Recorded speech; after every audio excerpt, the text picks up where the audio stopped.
morning, guys. Welcome to day 11 of my 12 days of carry series. As you can see, we had kind of a slow start this morning. There's a storm going on right now, lots of wind and rain, so the boys' school is canceled. So we have a day at home with the kids. When Mac wakes up, he's gonna show you guys his holster collection. So that should be interesting. He has a lot, mostly ones that I don't have because our bodies are so different and our clothing is so different. So that'll be good for you guys to see other holsters that don't work for me but work for him. So this morning I just made myself some iced coffee. It's actually very warm in this house. It's not that cold out. It's like in the 50s right now. If you guys are experiencing the storm as well, I hope you're all safe and that you don't have any trees down or anything. We haven't lost power yet, thank God. Prepped the fire a bit.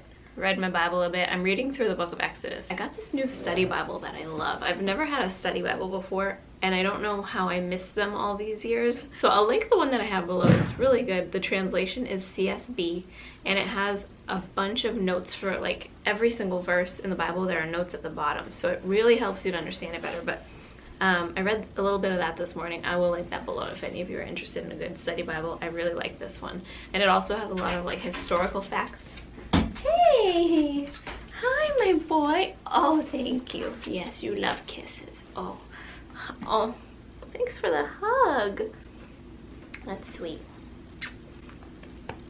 Anyway, we're gonna see where this day takes us. Let's go. Let's go downstairs. Come on. Get my slippies on. Come on. Come on.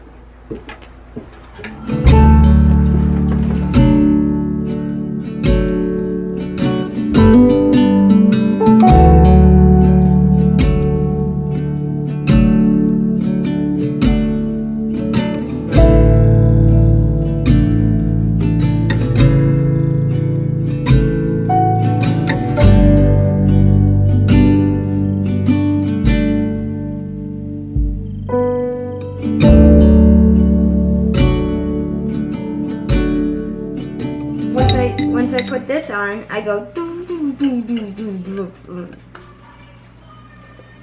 Best breakfast: avocado toast with an egg, olives, and a little bit of feta cheese. I also made one egg each for the dogs. Who wants an egg? Want an egg? Yeah, okay. There you go. Enjoy. I didn't put them outside to eat today because it's so gross out. Delicious. Buttery egg. How was it? Good. Hey guys. You're so handsome. We're at the shop now picking up one of the boys' dirt bikes that was getting repaired. But we just did some last minute errands. I'm hanging in the car with the dogs. It's very rainy and kind of gross out. The temperature's supposed to drop like 40 degrees tonight, so it's gonna be cold, but we'll be cozy inside our house, right?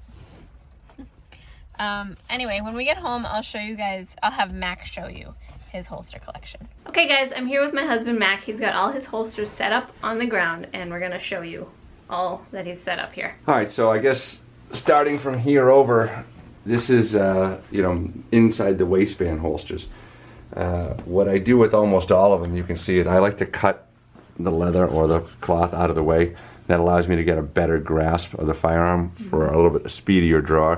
I don't mind when they're real low like that, but like something like that, see how high that is? You can see I bent it because I want it out of my way. I would cut that off if it wasn't the way, you know, it's like neoprene on the back. And one thing I found about the Alien gears, if you have to, I mean, you just have to constantly tighten these. They will loosen up on you every single day. So it's keep your Allen wrenches available. They loosen up all the time. It's quite aggravating. It's not a bad piece of gear if you don't mind constantly tightening them down, but you wear them a little bit and they'll get out of there. So Alien gear, crossbreed, a 205, I'm not exactly sure what that is.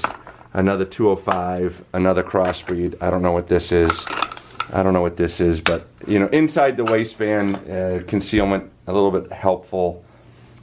Conceals firearms the best for me, for most people, but you can still carry a reasonably sized firearm. These are the ones I like the most. These are all pancake styles. So this is... You got quite the collection. This, I think, is crossbreed. I think there's a crossbreed. Yeah, it is. It's got the logo right there. And once again, like, I cut them. I cut the leather out of here because there wasn't enough room for my middle finger when I'd reach down and grab the gun. This this was in the way. It was so I have to, you know, it's constantly fixing stuff. You can see I did the same thing there. That allows me to better get a better grip. This is a alien gear, I think. Once again, things loosen up on you all the time. It had that big flap, so I actually I couldn't even take it on this one, so I cut it completely, then put some duct tape on it to, you know, because there's actually a little piece of metal in there, aluminum. So that's for that. Kydex leather. This is for my firearm with a flashlight. The Glock. What's that? I think that's for a full-size Smith. Anyways, I like the Kydex rigs. They work pretty good. These actually, I really like this. Once I made those cuts, I've been carrying these a lot. It's you know, it's half leather, half Kydex, but lightweight, comfortable, stays tight to my body. Generally speaking, I'm more into the Kydex rigs, but this has been just straight. That's been the leather kind of adds to the comfort. Then you go over here. We got paddle holsters, and I have paddle holsters for just about every gun that I've ever carried in a regular amount of time. So what's great about the paddle holsters are the on-off. You don't have to mess with your belt. If you're not going to have a gun on for a long period of time, like for instance when I'm going to work, I'm almost always carrying on a paddle rig.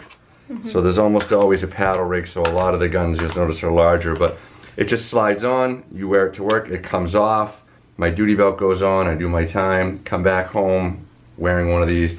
So, I mean, none of them are good. As a non, I don't know, unless you put a gun on and then take it off like less than an hour later. If you put a gun on and it's on for hours, then I would say stay away from the paddles. If you're going to put a gun on to take the dogs for a walk, to go somewhere, short period of time, then it comes off, then paddles are pretty good. But concealment's pretty piss poor.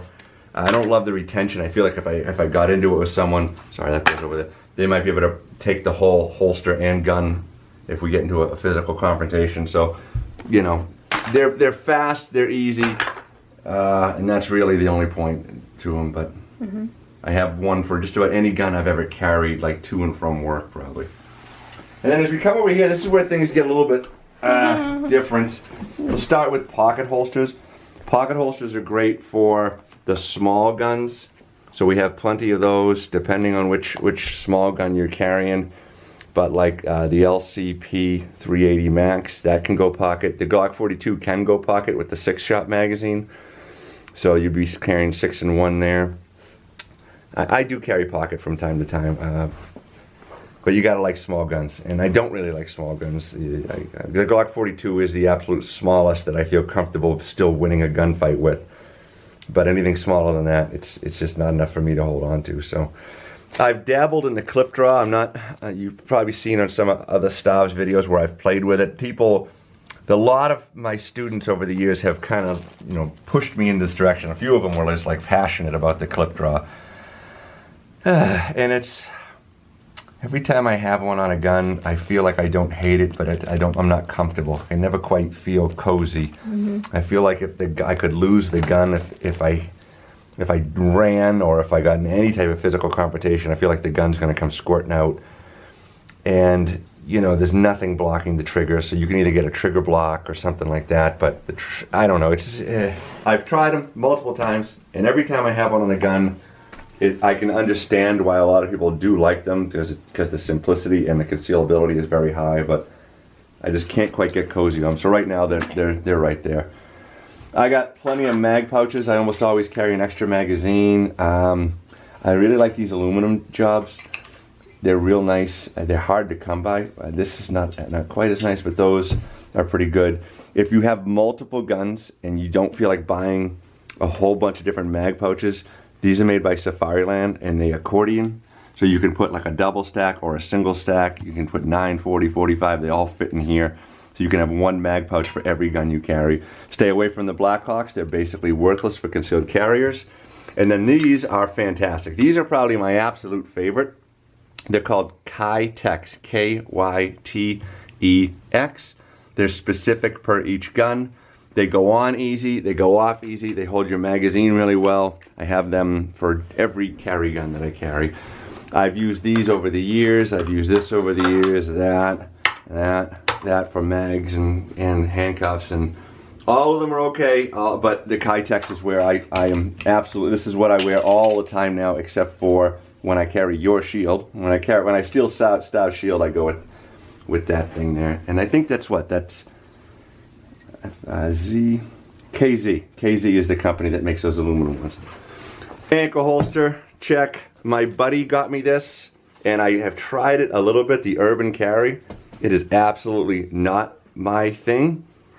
But it could be somebody's thing. I don't know who you are, that somebody, but maybe you're out there and you like that. It's just not my thing. I haven't given it a lot of practice because I put it on and it was instantly not my deal. But I guess I could try it some more and see what's up there. Come over here, I got the original fanny pack that you made fun of me for many years until you got your own. Mm-hmm. So I have that. I got a whole bunch of like random holsters. I got shoulder holsters over here, which I don't like, but I have 4 of them there. Those are the shoulder rigs. And then pushing them away. What's that? They don't work for me either. Yeah, they just don't do it for me. And then I almost always carry knives, pepper spray, and flashlights with me all the time. So I guess let's cover pepper sprays first. I carry Saber Red. That's when I, like this time of year, it's a great, or if I'm walking the dogs, I like a large pepper spray, whether it be a stream shot or a cone shot. I have both. I'm happy with that. You can tell I carry it all the time because it's all worn out. This is a Mace product, but it is pepper spray. It's just made by the company Mace. And by the way, you'll see reflective tape on almost all my stuff, or a lot of it. That's in case you ever drop it. It's wicked easy to find because it, the flashlight picks up on it right away. But I just have reflective tape and I put it on a bunch of things. And then the palm, I carry the palm. I mean, I don't know much about what's coming out of here, but what I do love is the way it carries. I've sprayed bad guys of plenty. Long before tasers were a big thing, pepper spray was like my best buddy. And many bad guys got sprayed with it, and it always worked. And I've been carrying Saber my entire career, and I know without question it works. Some big, dangerous, tough guys have been brought to their knees by this, so I know that works. I have never sprayed anybody with the Mace or anybody with the palm, so I'm just hoping it works as well, kind of deal. This is actually yours, but I kind of like it. Oh, sorry, hold it down more. Okay. Sorry, guys. So this is when I carry this, I would never want to close the distance on a bad guy and actually try to use this. This would be if I'm in an actual confrontation with someone and they're already at touching distance to me. It is a flashlight first off, so that's nice. That's a nice little feature. You go past the flashlight, and if you need to, you can hit them up with that, and that should disengage the guy from you. And also, part of the reason I like this one so much is I like the way it charges. It just plugs in the wall. You don't even have to look for your cord. So, I had one of those and it just stopped working. The flashlight worked, but the sungun didn't. And then I have 3 flashlights that I carry regularly.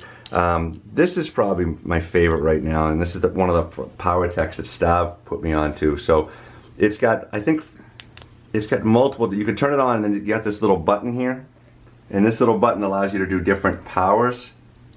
And I keep it this, let me go down to the first one. This is like barely on. It's great for if you have to do something, you don't want to kill your night vision. I think I run it normally at number 2 right there. But I can go 3 or 4, and then it goes back down to 1. And that's nice having those features. It can be momentary, it can be on off. This is a great light. I've been very happy with that light. And then another one, I think that this is Nightstick. This is a rechargeable. You can actually recharge it. It unscrews right here to reveal where it charges from. Okay. And that's a great light too. And this is just straight up. There's no, that's it. That's all you get. Momentary or on and off, and that's all there is. And then this little guy is just fantastic. This little stream light. Yeah. And for its size, it's just super light. And obviously, it's not a tactical light in a tactical situation, but it's a flashlight that allows you to find things. And then I carry generally this knife is my primary, with one of these on my side. So this is a Spyderco, my sister-in-law, who buys the best gifts for me. She got me that. It's been a great knife for me. And then these are either the straight edge or the serrated. They're called the Bear Claw from CRKT, Columbia Riviera Knife and Tool. Yep. And I actually have, I think I have 4 total of these. These are fantastic knives. I'm a big fan of them. If you're going to carry it like me, which is on your non-dominant side, you got to do some work. Flip the clip around, angle this off with a grinder and all sorts of stuff. I could explain it to you, but there's a lot of it. It doesn't look like that when it comes on. It's made originally for a right-handed draw. So there's that. Another knife I carry, and truthfully, I like this knife every bit as much as that, but I don't like the sheath as much. I like these sheaths better the way they pop in. But it's just your K-bar, I think TDI. So that knife, in my opinion, is every bit as good as the Columbia River, but it's just I don't like the sheath quite as much. So there you go there. Now I always take a moment to do this because I don't want any good guys getting in trouble over a little stupid thing. So. This particular knife is the reason why we're going to have this conversation, but I just want to explain to you a couple of things. This is a switchblade. It is most likely a felony to carry. And when you push this button, the blade comes out, all right? And it's also, some of them are double edged, it's a single edge, but it's a pointed blade, like, designed for stabbing. There are states that have laws that say switchblade. There are states that define what a switchblade is and that you cannot carry it. And basically what the definition is if there's a button or a device on the knife that allows you, that when you push it, the blade opens from a spring. And I'm basically paraphrasing, but this knife does not look like a switchblade, but you see this button right here? Watch what happens when I push it. Now that is just as illegal as that. Those are the same felony, even though one doesn't look quite like the other. What makes me nervous is this is a very common knife. In fact, a police officer friend of mine bought it for me, and the only difference is the button is up here, but there is a spring in this knife, so when I do this, it opens up. That wasn't my finger opening it, that was my finger releasing it. So this knife could be considered illegal, just like these, and most people don't realize that, and then they're carrying a knife they don't think, because it's not a stiletto, it's not a switchblade. And this could be an illegal knife, so be careful with your laws. What you want is if you live in a state where it's real strict about different knives you can carry, you want no spring. See how this opens completely under my power? There was no spring. Just to give you an example, if I push this one down and I release like my thumb, you can see that there is a spring that shoots that blade open. That might be the problem. This has no spring. So I can open it pretty quick if I want to. It opens quick and fine. This one's probably legal everywhere or most places to carry, and this one could be a problem.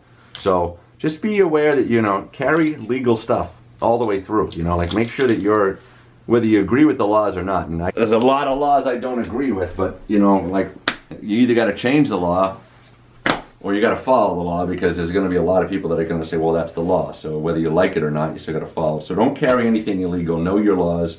Know your gun laws, your knife laws, your pepper spray laws, your taser laws, your stun gun laws. Whatever tool you end up carrying, make sure you know the rules, because you don't want to end up on the wrong side. It's just a real pain in the neck. So that's my general gear. Whatever particular tool I'm going to carry and how I'm going to carry it. Thank you for sharing. Those are all welcome. his holsters. So after Mac and I got home from picking up the dirt bike with the kids, we decided to go hunting. So we left the kids with his parents and we went out hunting, and we were hunting off the ground. We found a good spot. We were hunting with our muzzle loaders and we had to be super still, but I took a short clip because I wanted to share this with you guys, how like windy and rainy it was, but it was so peaceful at the same time.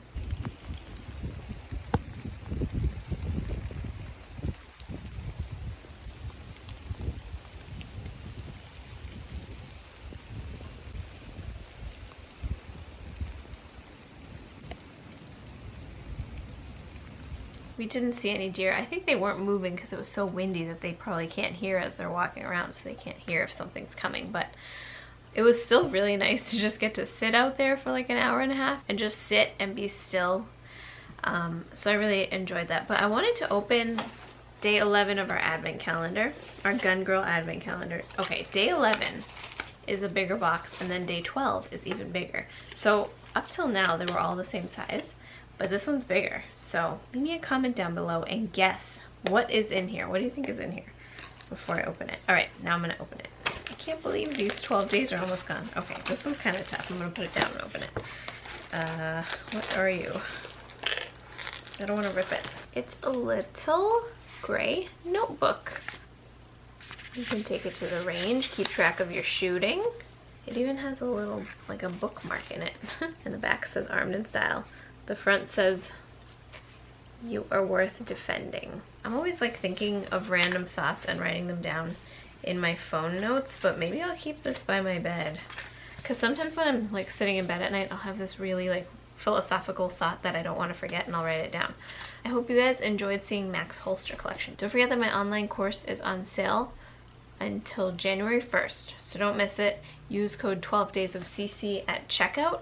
I'll link the page below where you can view the whole course curriculum. It's designed to take you from casual gun owner to confident carrier. So if you're in that in-between stage where you're not really sure if you want to carry, you don't really have the confidence, and you wish that you knew more, definitely check out my course, or check it out for someone else you know. It would make a great gift for Christmas, and you still have a couple more days. That's gonna do it for this video. I'm gonna finish editing it, and I'll see you guys tomorrow.